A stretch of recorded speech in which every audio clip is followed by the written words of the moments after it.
Hello mga kaligalig! Ako nga ulit po pala, si Gali. Sa videong ito, ibabahagi naman namin ang experience namin ng pagsalubong ng New Year dito sa Taiwan. Almost 6 months na po ang mga video na ito. Dahil mahal namin kayo mga kaligalig, sabay-sabay nating panoorin ang pinakamalaking New Year's countdown dito sa Taiwan. Nagaganap ito sa tallest building dito sa Taiwan, tinatawag itong Taipei 101. Karamihan sa atin nilolook forward ang pagsalubong ng New Year. To be honest, after 25 years of existing here on Earth, first time kong dumalo ng New Year countdown. Kaya isa ito sa pinaka-memorable na experience ko sa pagsalubong ng bagong taon. Mapa-Taiwanese man, o di kaya mga foreign worker na tulad naming mga OFW. Ay excited sa pagsalubong ng New Year 2024. Nung araw na yan, maaga kaming pumunta sa Taipei ni Kali. Para may time pa kami ni Kali para mag-picture sa labas ng Taipei 101. Para makakuha ng perfect spot sa panonood ng mga fireworks. Dahil sa sobrang hirap talagang makakuha ng pwesto. Dahil sa sobrang daming aaten sa pagsalubong ng bagong taon. Mapamatanda man o mga bata, game na game sa panonood ng mga fireworks. Kaya tara mga kaligalig! Sabay-sabay tayong manonood sa pagsalubong ng New Year 2024 dito sa Taiwan.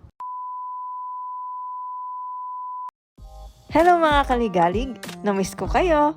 Ako nga po pala ulit si Kali. Pasensya na kayo at ngayon ko lang po ulit kayo nakasama. Pag-uusapan po natin ngayon ang isa sa pinaka-unforgettable naming experience ni Gali, ang ma-witness ang New Year's Countdown 2024 dito sa Taiwan. Last year, hindi kami nakadalo ng New Year's Countdown 2023. Wala pa kasi tayong masyadong budget. At isa pa, hindi pa namin masyadong kabisado ang pasikot-sikot dito sa Taipei. Lalo't na, ang daming dumadalo. Karamihan ng dumalo last year, hindi daw naging masyadong maganda ang naging view ng mga fireworks sa kadahilanan na masyadong mahamog sa mga panahong yon. Kaya daw hindi naging masyadong maganda ang kinalabasan. Kumpara ngayong 2024, sumang-ayon ang panahon. Kaya swerte para sa amin ni Gali na makita at masaksihan ang kamangha-mangha nitong kagandahan. Kinikilig talaga ako sa mga panahong yon mga kaligalig. Naku, sinasabi ko sa inyo, lalo na sa mga hindi pa nakakadalo dyan, mapapatalon ka talaga sa kagandahan kapag nasaksihan mo na. Bago dyan mga kaligalig, sa mga wala pang idea kung anong madadatnan nyo bago mag-start ang event, Nandito kami upang ibahagi ang aming experience, upang makatulong din sa mga nangangarap ding maka-attend ng New Year Countdown dito sa Taiwan. Pinangungunahan na namin kayo mga kaligalig, pasensya na kung maingay at magulo kami sa mga videos. Kaya tara mga kaligalig, simulan na natin ang New Year Countdown 2024.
Ayun na nga mga kaligalig, napanood na natin kung paano i-celebrate ang New Year countdown dito sa Taiwan. Sabi sa inyo mga kaligalig, sobrang gulo at ingay namin ni Kali habang nanonood ng mga fireworks. Takip silim na nung nakarating kami sa Taipei 101 ni Kali. Medyo kakaunti pa ang mga tao. Kaya nakapag-take kami ng magagandang picture ni Kali. Pagkatapos naming mag-take ng picture sa paligid ng Taipei 101, nag-decide kami ni Kali na kumain muna sa loob ng Taipei 101. Maraming kainan sa loob ng Taipei 101. As usual, marami ding mga tao sa loob. Wala kasi kaming baon na pagkain ni Kali. Kaya sa loob na lang ng Taipei 101 kami kumain at nagpalipas ng oras. Nag-decide kaming lumabas sa Taipei 101 ng around mga 11 p.m.